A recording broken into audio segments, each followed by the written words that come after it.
लगभग 190 बिलियन की अनुमानित कुल संपत्ति के साथ अमेज़न के संस्थापक और पूर्व सीईओ जेफ बेजोस एक महत्वपूर्ण अंतर से दुनिया के सबसे अमीर व्यक्ति हैं। हालांकि बेजोस ने एक अच्छा लड़का बनकर वह सारा पैसा नहीं कमाया है। यहाँ जानिए जेफ बेजोस के बारे में काला सच। जब लोग जेफ बेजोस के बारे में चर्चा करते हैं, तो एक आवर्ती विषय लगता है कि वह उन सभी तारों को पकड़ने पर जोर दे रहा है जिन तक वह पहुंच सकता है। बेजोस ने जुलाई 2021 में अमेज़न के सीईओ के रूप में कदम रखा, लेकिन उनके पूर्व कर्मचारियों और आलोचकों के पास उनके कार्यकाल के बारे में कहने के लिए कुछ था।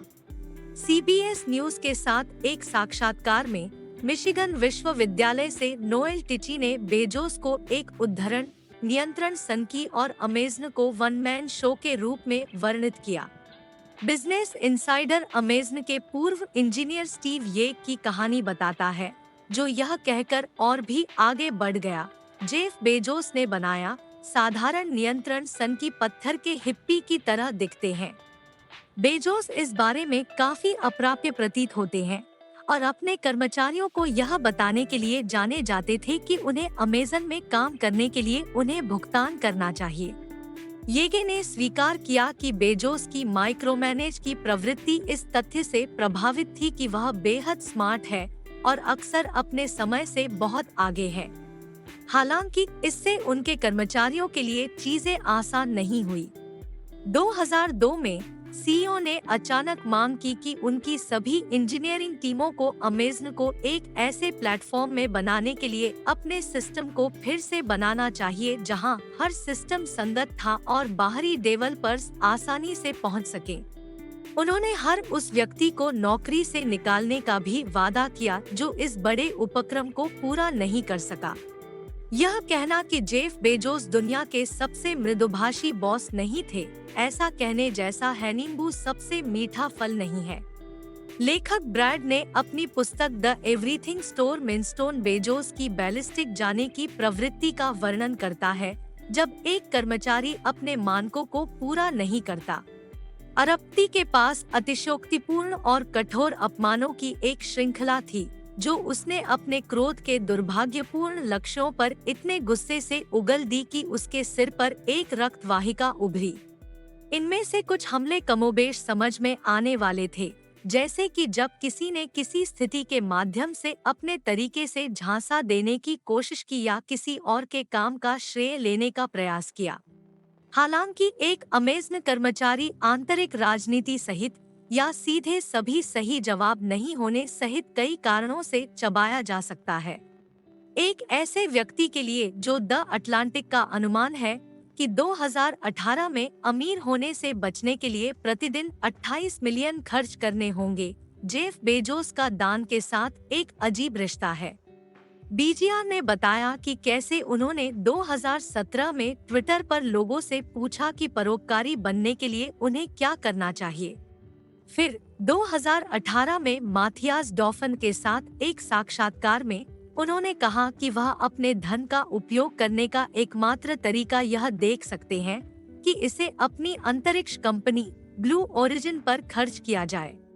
Bezos, Elon Musk, Bill Gates और मार्क जुकरबर्ग सहित 4 सबसे अमीर अमेरिकियों में से एओएल का कहना है कि नंबर 1 होने के बावजूद बेजोस दान के बारे में सबसे अधिक मायावी है। संकटों का सामना करना पड़ा है, उनका मूल्यांकन गलत तरीके से किया जा सकता है या उद्धृत किया जा सकता है, प्रबंधित किया गया। कंपनी ने उन लोगों को भी बहुत कठिन समय दिया जो वास्तव में दबाव का सामना कर सकते थे। पूर्व कर्मचारी क्रिस ब्रूसिया 2012 में एक विशेष रूप से दंडनीय प्रदर्शन की समीक्षा के बारे में एक कहानी बताते हैं। उनके बॉस ने उन्हें 30 मिनट के व्याख्यान के साथ उनकी सभी गलतियों और हर लक्ष्य को पूरा करने में विफल रहने के बारे में बताया। जब ब्रूसिया को यकीन हो गया कि उसका अमेज़न करियर अब खत्म होने वाला है, तो उसके बॉस ने उसे गले से लगा लिया और उसे सूचित किया कि वास्तव में उसकी पदोन्नति की जा रही है। जेफ बेजोस एक शक्तिशाली सीईओ थे और एक प्रसिद्ध तकनीकी उद्योग के पावर प्लेयर हैं। लेकिन जैसा कि मार्केट वॉच वर्णन करता है, उनके बारे में भी बहुत कुछ है जो एक कॉमिक बुक पर्यवेक्षक के साथ तुलना करने के लिए परिपक्व है। लेक्स लूथर के समान हेयर स्टाइल रखने के अलावा उसके पास खर्च करने के लिए पैसा है और विश्व स्तर पर प्रभावशाली मीडिया संस्थान का नियंत्रण है। ओह ठीक है, ये है, आप जानते हैं, चिपचिपी गेंदें। जाहिर है वे काम करते हैं। हाँ, यह बहुत अच्छा है। यह बहुत प्रभावशाली है। अंतरिक्ष की खोज के लिए एक बेड़ा विकसित करने के लिए उनकी लगन चेकलिस्ट पर एक और टिक है, जैसा कि उनकी अजनबी वैनिटी परियोजनाओं में से एक है एक 500 फुट लंबा तापीय रूप से संचालित 10,000 साल की घड़ी जिसे वह एक पहाड़ में एम्बेड कर रहा है, जो कारणों से बना हुआ है अपने ही क्लासिक विलेन की छवि के साथ जाने के लिए बेजोस के पास मेलोड्रामेटिक हंसी भी है। जैसा कि इंक बताते हैं, अरबती अपनी तेज तेज हंसी के लिए जाने जाते हैं। आप उसे देखने से पहले आम तौर पर उसे सुनते हैं। 9 जनवरी 2019 को जेफ बेजोस ने ट्विटर पर घोषणा की कि वह और उनकी 25 साल की पत्नी मैकेंजी बेजोस तलाक ले रहे हैं। यूएसए टुडे के अनुसार एक विवाहेतर संबंध का तलाक से कुछ लेना देना हो सकता है, क्योंकि कई टैबलॉइड ने दावा किया कि बेजोस ने पूर्व टीवी एंकर लॉरेन सांचेज के साथ संबंध विकसित किया था। कुछ ने निजी तस्वीरें और संदेश भी जारी किए, जिसमें बेजोस को अपने अजीब रोबोटिक सेक्सटिंग कौशल को दिखाने के लिए कथित तौर पर लिखा गया था, आई लव यू जिंदा लड़की, मैं तुम्हें अपने शरीर और अपने होंठ और अपनी आंखों से दिखाऊंगा बहुत जल्द। बेजोस की तलाक की घोषणा ने दृढ़ता से संकेत दिया कि अलगाव सौहार्दपूर्ण था और 2 पूर्व मित्र बने रहेंगे। जुलाई 2019 में एक समझौता हुआ जिसमें मैकेंजी को 38 बिलियन मिले। अगले 2 वर्षों में उसने विभिन्न क्षेत्रों में दान के लिए अरबों का दान दिया, अपने पूर्व पति के धर्मार्थ देने के रिकॉर्ड की तुलना में। 2021 में मैकेंजी ने साइंस टीचर डैन ज्वेट से शादी की। एक बयान में जेफ बेजोस ने नवविवाहितों को शुभकामना देते हुए कहा, डैन इतने महान व्यक्ति हैं। गोदाम शायद ही किसी कंपनी में रोजगार का सबसे शानदार स्थान होता है, लेकिन चीजें वास्तव में खराब होती हैं जब लोग पानी की बोतलों में पेशाब कर रहे होते हैं और काम के माहौल की तुलना जेल से कर रहे होते हैं।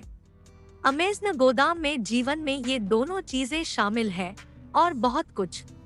2016 में लेखक जेम्स ब्लडवर्थ एक किताब के लिए शोध करने के लिए एक अमेज़न गोदाम में अंडरकवर हो गए और जल्द ही पता चला कि काम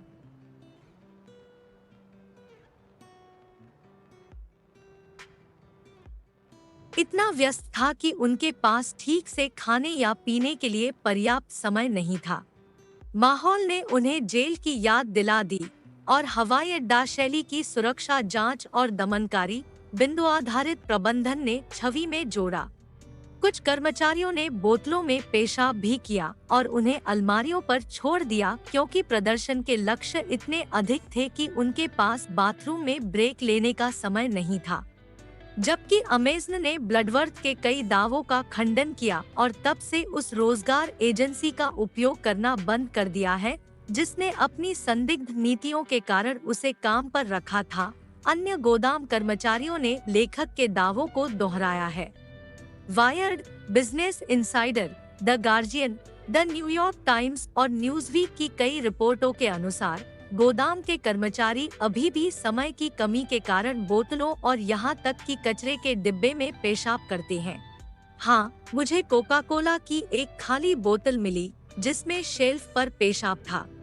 कार्यकर्ताओं का यह भी कहना है कि ब्लडवर्थ द्वारा बताई गई कई समस्याएं बनी रहती हैं। लक्ष्य बहुत अधिक है, निगरानी निरंतर है, वेतन अपर्याप्त है और कार्यस्थल की चोटें निराशाजनक रूप से आम है। हमारे सबसे नए वीडियो में से एक को यहाँ देखें।